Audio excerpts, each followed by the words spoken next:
This is Mark and Charity's Coffee Podcast. It's Mark and Charity Coffee Podcast for Tuesday, August 9th. Charity on vacation this week and next week. Don't change the name, though, even though Charity isn't here, because that'd just be too expensive. So, I need a whole new logo and whatever. Full morning show this morning. Holy smokes, where do we begin? Why don't we begin the podcast with how we began the show this morning, and that was my complete and total bummed outedness at the passing of Olivia Newton-John.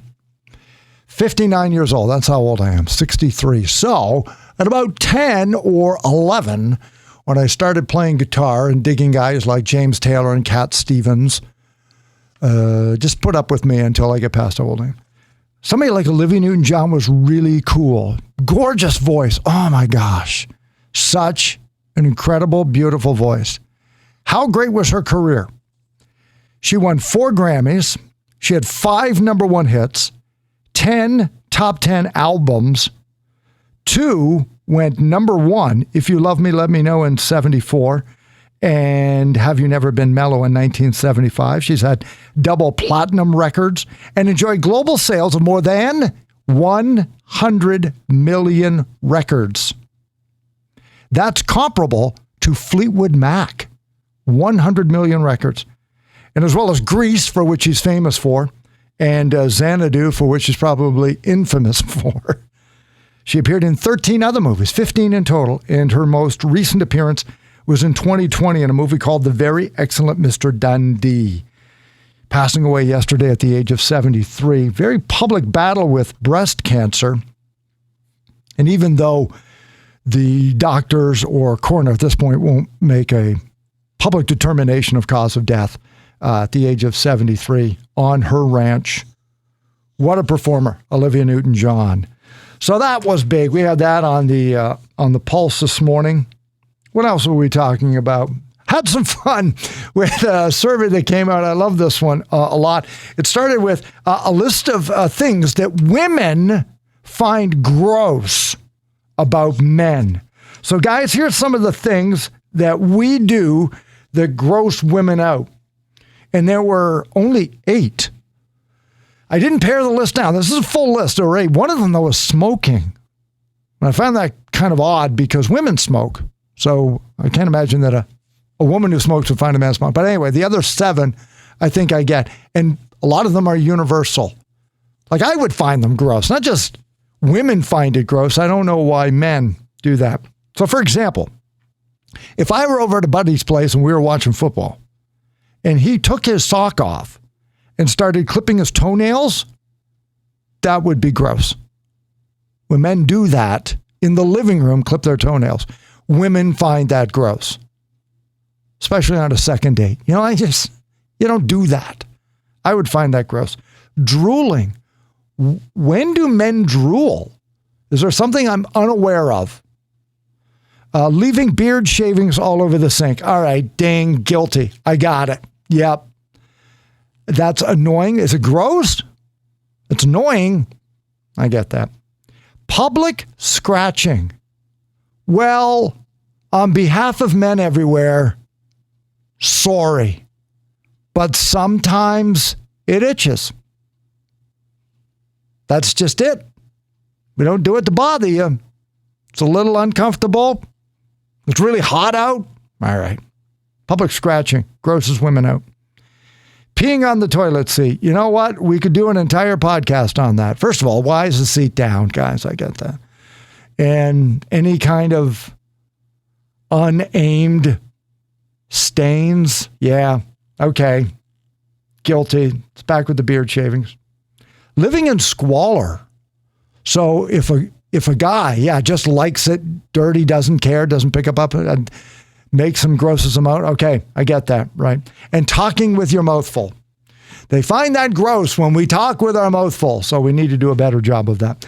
Also in the survey, though, this was really great, that the average woman will try on how many pieces of clothing, how many articles of clothing throughout her entire lifetime. My wife is nowhere near this number, so I don't know if this is true. She was a dental hygienist, so she wears a uniform, and she's got any number of pants and tops and mix and match. And so for her, going out to buy a lot of clothes would be for social or weekends. It was never for work. So as a result, that really cuts down on the closet space, that's for sure. But according to the survey that came out this morning, the average woman will try on more than 21,000 items of clothing during her lifetime. She will only buy half of them. I don't think she would even buy half. If you were going out to look to buy a pair of jeans, wouldn't you try on about 7 pair and buy one? Buy the one you want or buy 2? I can't imagine that you try 4 to buy 2 or that you try 10 pieces on and buy 5. I don't think that's, is it? But what do I know, right? On average, women go shopping 4 times a month. And on each trip, they will try on 10 items, tops, jeans, dresses, shoes, 10, buy 5. So that means they try on 40 different items a month, which adds up to 480 a year. 5 of them make it home to the closet. 1 of those 5 will later get returned, and 1 of those 5 will never be worn. So that was a fun survey we took care of this morning on a day where it's kind of cloudy in the Quinte region, not nearly as hot and as oppressive, as my wife and I like to say, as it has been on the weekend. Holy smokes, right? What are some eco ways that you can beat the heat? So this morning we talked about making sure that you get rid of the tight clothing. That is, that's a no-no. You need flowy, natural fabrics. Let the wind get up your arm sleeves and around your shorts. You know, if it's super tight, the heat's staying stuck in there. Get the flowy, natural fabrics. Make sure that your ceiling fans are spinning in the right direction. There is a winter direction to make sure that all the heat's around, and there is a summer direction that makes sure that the heat rises. Make sure it's in the right direction.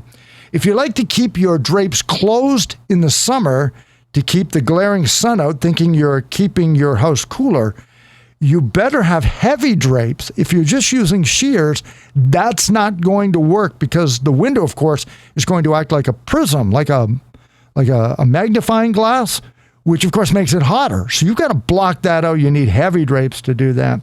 If the weather doesn't deter you from getting outside because you want to go for a walk, you got to use your steps, got to walk your dog, want to play golf, do it in the morning and in the evening rather than in the heat of the afternoon. Do you know what a swamp cooler is? I didn't. I had to look it up. But make a do-it-yourself swamp cooler. So if you got just a little fan, but you don't have air conditioning, get a bucket of ice, put it in front of the fan there, right in front, so that when it blows, it's blowing the extremely cold air from the bucket. Those are called swamp coolers. And that's great. Want to have some water but cool off? Eat a popsicle. Those are good. Having a shower, take a cooler shower than normal. Cools down your body temperature. When you're cooking, try not to use the oven. Now, barbecue is obvious. But what about a slow cooker, right? You can still have other food made in the house that's hot without using the oven. Use something like a slow cooker. Store your sunscreen in the fridge. Keeps it a little bit fresher, and it's cooler that way when you're reapplying it. And if it's too hot at home and you don't have air conditioning, go to a library or a mall. Use their air conditioning. Spend some time out there. So that's a way to kind of beat the heat. We talked about that this morning. And then finally, I am a professional napper. I am not good at night. Sleep's torture, I would say. And it's just because for over 30 years I've done radio in the morning, and it's ingrained in me. Do not sleep in. Do not sleep in. You can't sleep as long as you want. You always wake up and look at the clock. But a nap? Oh my gosh. I can fall asleep I have many times, in a doctor's office. Right out. Sick people around me coughing, kids crying. I'm gone. I'm practically narcoleptic. I can sleep like crazy. So this is my new job I'm going to apply. There's a New York-based mattress company called Casper.